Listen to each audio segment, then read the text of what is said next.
আমরা কি ব্যর্থ হচ্ছি, বললেন আচার্যদেব। কিন্তু কেন? জানতে হলে ভিডিওটি দেখতে থাকুন। 341তম ঋত্বিক সম্মেলনে বললেন শ্রী আচার্যদেব, আমরা সবাই কাকে আশ্রয় করে চলেছি? ঠাকুরকে। ঠাকুরকে, সেই মহান পুরুষ যাঁর কাছে এসে আমরা প্রেম, প্রীতি, অনুরাগের শিক্ষা লাভ করেছি। একই প্রাণী জগতের মধ্যে বাস করেও মানুষকে মানুষ আর অন্যদের জানোয়ার কেন বলা হয়? আমরা পোশাক পরি তাই? বাড়ি বানিয়ে বাস করি তাই? জ্ঞান বুদ্ধির চর্চা করি, উন্নততর ভাষায় কথা বলি তাই কি?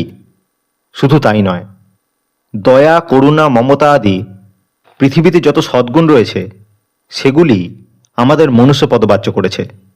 আর এইগুলি আমরা শিখলাম কোথায়? দুনিয়ায় যত মহান পুরুষ জন্ম নিয়েছেন তাদের জীবন চরিত্রের দৃষ্টান্তে ধীরে ধীরে সমাজে কিছু মান্যতার সৃষ্টি হয়েছে। তার ভিত্তিতে আমরা কাউকে বলি ভদ্রজন, কাউকে অভদ্র, কোনো চিন্তাকে বলি হিতকর, কোনোটাকে অহিত। কেন এই বিভাজন? কেননা সামাজিকভাবে যখন আমরা সকলে একসঙ্গে থাকবো বলে সিদ্ধান্ত নিলাম, তখন সর্বসম্মতভাবে আমরা কিছু কিছু নিয়ম স্থির করলাম, পালনীয় এবং বর্জনীয় বলে। সেই নিয়মকে যে রাখে সে টিকে থাকে, আর নিয়মকে যে উল্লঙ্ঘন করে তার কাছে সেটা সুবিধার মনে হলেও বস্তুত সেই উল্লঙ্ঘন কিন্তু তার অস্তিত্বেরই সংরচনাকে ত্রুটিপূর্ণ করে তোলে। মানুষ হয়েও সে তখন মনুষ্য পদবাচ্য থাকে না, আর মানুষরূপে থেকেও তার রূপান্তর ঘটে যায়। ঠাকুরের কর্মীদের ক্ষেত্রেও বিষয়টা একই। আমরা ঠাকুরের নাম নিয়ে যাই বলি, যাই করি, তার মাধ্যমে ঠাকুরেরই প্রকাশ ঘটে আমাদের মধ্য দিয়ে, যা ভদ্র, যা হিতকর। আর যখনই কেউ ঠাকুরকে সরিয়ে রেখে কিছু করতে যায়, তখন তার মধ্য দিয়ে সে নিজে যা তাই প্রকাশ পায়। আমি এইখানে এই পরিস্থিতিতে নিজেকে প্রকাশ করব নাকি ঠাকুরকে, সেটা কিন্তু আমারই মানস নির্বাচন। আমার জায়গায় ঠাকুর থাকলে তিনি যা করতেন আমিও তাই করব, এই ভাবনা যদি থাকে তবেই আমার বিবেক আমার সাথে আছে। আসলে ইটস অল অ্যাবাউট চয়েস। সবটাই চয়েস। হ্যারি পটারের শটিং হ্যাটের মতো। প্রফেসর ডাম্বেলডোর যখন বলছে হ্যারিকে, তোমার মধ্যে এমন অনেক গুণই আছে যা শয়তান ভলডেমর্টেরও ছিল, তবুও শটিং হ্যাট তোমাকে গ্রিফিন্ডরে রেখেছে, স্লিথেরিনে নয়। কেন জানো? হ্যারি বলছে, আমি গ্রিফিন্ডরে থাকতে চাইছিলাম তাই। ডাম্বেলডোর বলছে, এক্স্যাক্টলি হ্যারি, এক্স্যাক্টলি। সেটাই তোমাকে ভলডেমর্টের থেকে পৃথক করে। It is not our abilities that show what we truly are, it is our choices. আমাদের নির্বাচনই প্রকাশ করে আমাদের প্রকৃত পরিচয়। কোনো পরিস্থিতিতে ভালো পথ নিচ্ছি নাকি মন্দ পথ, অবসরে ভালো কাজে মন দিচ্ছি না খারাপ কাজে, বলে চললেন শ্রী আচার্যদেব। মানুষের সামর্থ্য কিন্তু অসীম। মন যদি চায় তাহলে সবকিছুই সম্ভব, এই আমি বলি। মন যদি চায় আমি ঠাকুরের হব, তবে মানুষ ঠাকুরের হয়ে ওঠে। আর মন যদি নিজের অহংকারের অনুসরণ করতে চায়, করতেই পারে, কিন্তু তাতে যেটা তার সর্বোত্তম প্রকাশ হতে পারত তা আর সম্ভব হয়ে ওঠে না। বাজারে বহু মূল্যবান জিনিসের যেমন গুটি কয়েক সীমিত সংস্করণ প্রকাশ করা হয়, প্রত্যেক মানব চরিত্রেরও তেমনই একটি সর্বশ্রেষ্ঠ সংস্করণ আছে, যার প্রকাশ ঘটানোই সবার জীবনের লক্ষ্য। আর সেই লক্ষ্য পূরণ হতে পারে শুধুমাত্র ব্যক্তির যথার্থ মানস নির্বাচনের মধ্য দিয়েই।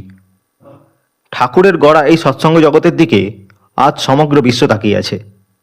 কি আশা, কি অপেক্ষা আছে তাদের আমাদের কাছে, অনুভব করতে চেষ্টা করেন আপনারা। আমরা কি সেই আশা, সেই অপেক্ষাগুলি পূরণ করতে পারছি নাকি ব্যর্থ হচ্ছি? দুর্ভাগ্য এটাই, আমরা অনেকেই এখনও সৎসঙ্গ অনুষ্ঠান, সম্মেলন ইত্যাদিতে দুকলি ঠাকুরের কথা বলে, গান করে, বাহবা কুড়িয়ে সেটাকেই ঠাকুরের কাজ বলে মনে করছি। দেখুন, সৎসঙ্গ অনুষ্ঠান ইত্যাদি আমাদের আনন্দ করার জায়গা। ঠাকুরকে নিয়ে আনন্দ করছি, ঠাকুরকে সামনে বসিয়ে। কিন্তু ঠাকুরের কাজ ওইটুকুতেই সীমাবদ্ধ নয়, কোনোদিনই ছিল না। ঠাকুরের বলা দীক্ষা, শিক্ষা, বিবাহ যদি মানুষের মাথায় মাথায় চাড়িয়ে না দেওয়া যায়, তাহলে আপনি আর সমাজটাকে রক্ষা করবেন কিভাবে শয়তানের কবল থেকে? দীক্ষা। কয়েক মাস আগে একটা টিভি সিরিজ দেখছিলাম, অ্যাডোলেসেন্স। ব্রিলিয়ান্ট একখানা টিভি সিরিজ। আমি তো মনে হয় এখনকার সমস্ত প্যারেন্টসদের এটা রিকমেন্ড করতে পারি। গল্পটা হলো, একটা 13 বছরের ছেলে ক্লাসের একটি মেয়েকে খুন করেছে, প্রেমে প্রত্যাখ্যাত হয়ে পুলিশ তাকে ধরে নিয়ে যাচ্ছে। আর বাপ মা বিশ্বাসই করতে পারছে না এতটুকু ছেলে এসব কি করে করতে পারে। দেখতে দেখতে মনে হচ্ছিল এটাই ধীরে ধীরে আমাদের সমাজের আশেপাশের গল্প হয়ে উঠছে। ঠাকুরের বলা 12 বছর বয়সে দীক্ষা। ছোট বয়স থেকেই যদি নিজের কৃষ্টির উপরে ভালোবাসা তৈরি না করা যায়, তাহলে আপনি ছেলে মেয়েদের আর এই ধরনের কাজ করা থেকে বিরত করবেন কিভাবে? যদি তাদের মনে উচ্চ আদর্শের প্রতি ভালোবাসা তৈরি করে দেওয়া যায়, তবে হয়তো বিপথে এগোনোর সময় তাদের মনে ঠক্কর দেবে। এটা করলে ঠাকুর অখুশি হবেন। কারণ মানুষ শেখে পরিবেশ থেকে, আর পরিবেশে যে শুধু অনৈতিক কাজ চলছে তাই নয়, অনৈতিক কাজে সেলিব্রেশনও চলছে, আর সেগুলোর জাস্টিফিকেশনও দেওয়া চলছে। অনৈতিক কাজ করে অনৈতিক কাজে গল্প শুনেই মানুষ আনন্দ পাচ্ছে। এগুলো ডেমনিক অ্যাক্টিভিটি ছাড়া আর কি, পৈশাচিক প্রবৃত্তি। মানুষের অবসর যাপনের উপকরণ হয়ে উঠছে রিলস, ইনস্টা আর তাদের তৈরি উদ্ভট উদ্ভট থিওরি, ডার্ক হিউমারের নামে নষ্টামি। ছোট বয়স থেকেই তো এইসবই কনজিউম করছে মানুষ। শুধু ছোট কেন, বড়রাও যেন এগুলোই নর্মাল।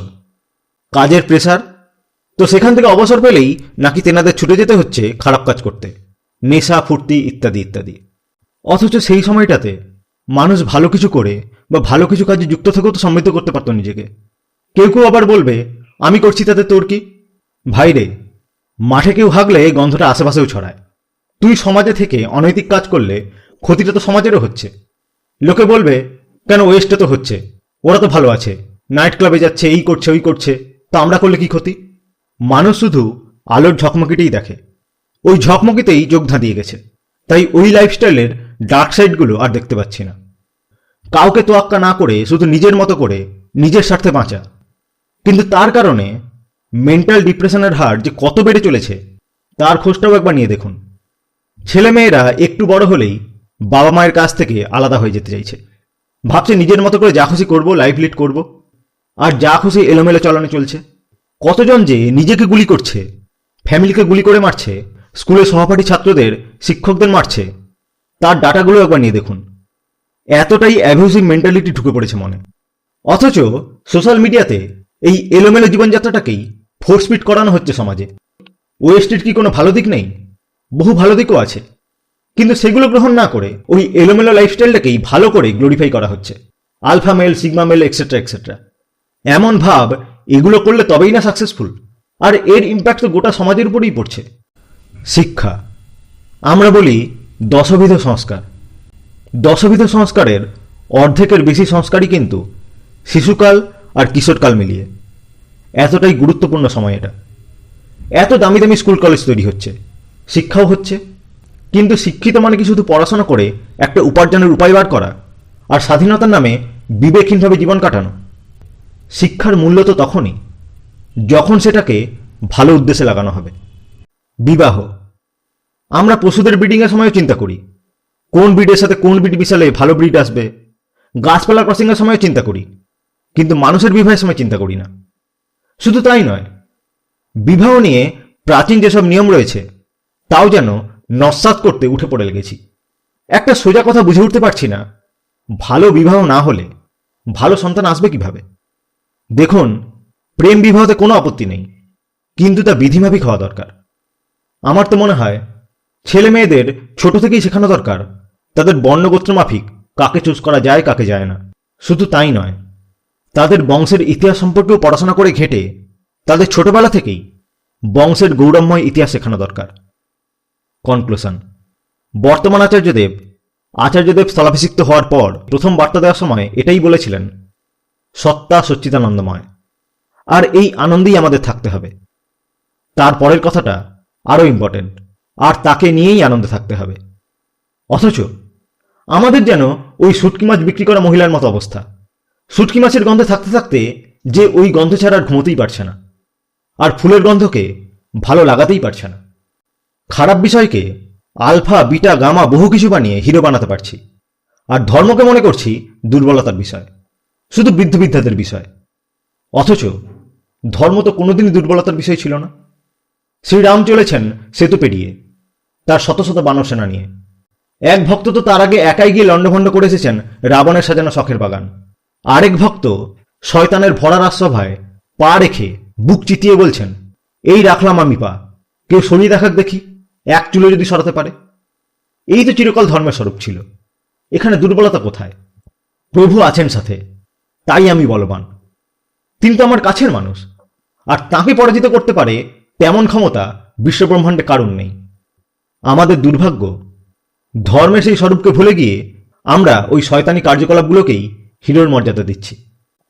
মন্দের যদি ফোর্স থাকতে পারে, তাহলে ভালোর কেন ফোর্স থাকবে না? আলবৎ থাকবে। আচার্যদেব বলেন, রামায়ণের যুদ্ধে কুম্ভকর্ণ যুদ্ধক্ষেত্রে এগিয়ে যাচ্ছে। রামচন্দ্র তার হাত কেটে ফেললেন, পা কেটে ফেললেন, তবুও তার লক্ষ্য ভগবান রামচন্দ্রকে নস্যাৎ করা। শয়তান যদি এতখানি এগিয়ে যেতে পারে, আমরা ভগবানের সৈনিক, আমরা কেন হুড়মুড়ি এগিয়ে যাওয়ার প্রেরণা পাবো না?